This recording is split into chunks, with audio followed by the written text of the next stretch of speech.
Kali ini gue mau bela anggota DPR. Setelah diisukan gaji DPR mau naik 3 juta per hari, Ketua DPR Puan Maharani pun juga membantah berita tersebut. Puan menegaskan tidak ada kenaikan gaji anggota DPR.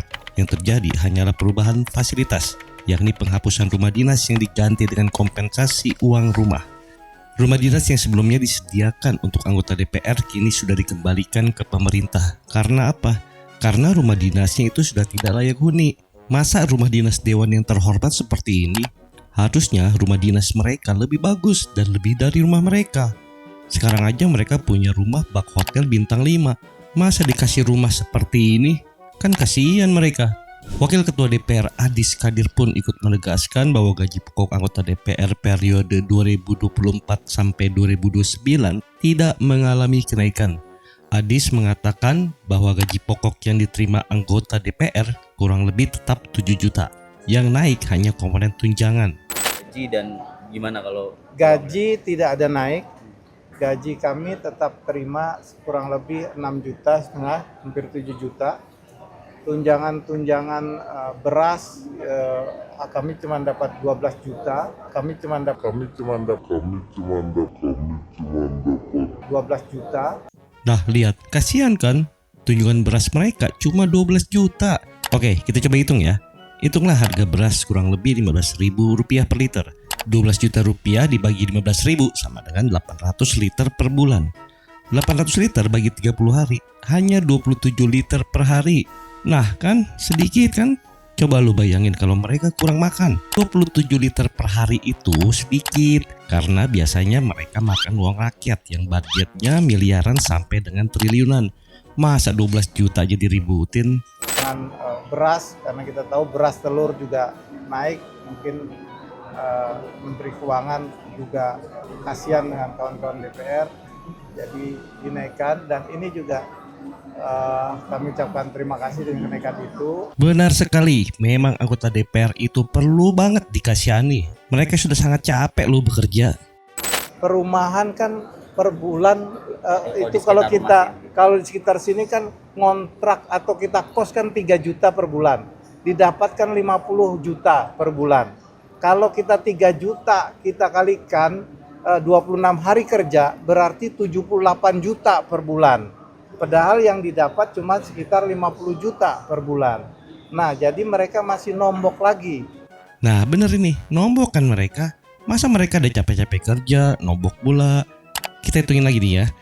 Kos 3 juta per bulan kali 26 hari, sama dengan 78 juta. Kok dikalikan per hari, Bang? Harusnya kan biaya kos 3 juta ya dikalikan 1 bulan doang, sama dengan 3 juta juga. Ini nih, cara rakyat menghitung dengan cara DPR berhitung. Pasti beda lah. Yang salah siapa? Iya pasti rakyat lah. DPR kan dewan terhormat, pasti orang pinter, jadi nggak mungkin salah.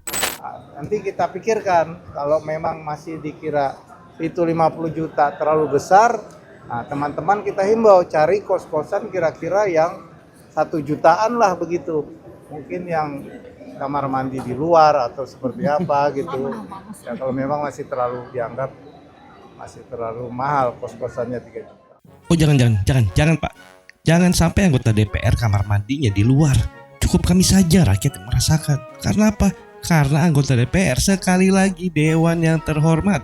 Wakil Ketua DPR yang terhormat pun menambahkan bahwa tunjangan rumah 50 juta per bulan sudah sangat make sense. Kali ini beliau benar lagi. Ya Pak, benar, sangat make sense Pak. Kami rakyat mengerti kok Pak, kalau kerja anggota DPR itu sangat sulit. Pada saat kalian rapat di gedung DPR, kalian terlihat kok amat sangat memikirkan keadaan rakyat. Kalian sangat kerja keras banget untuk rakyat. Bahkan saking kerasnya kalian bekerja, sampai-sampai kalian lelah banget. Dan sampai-sampai kalian ketiduran pada saat rapat, karena saking capeknya. Belum lagi tugas-tugas melelahkan lainnya, seperti melakukan riset ke berbagai negara, melakukan riset ke hotel bintang 5, belum lagi riset ke lapangan-lapangan golf.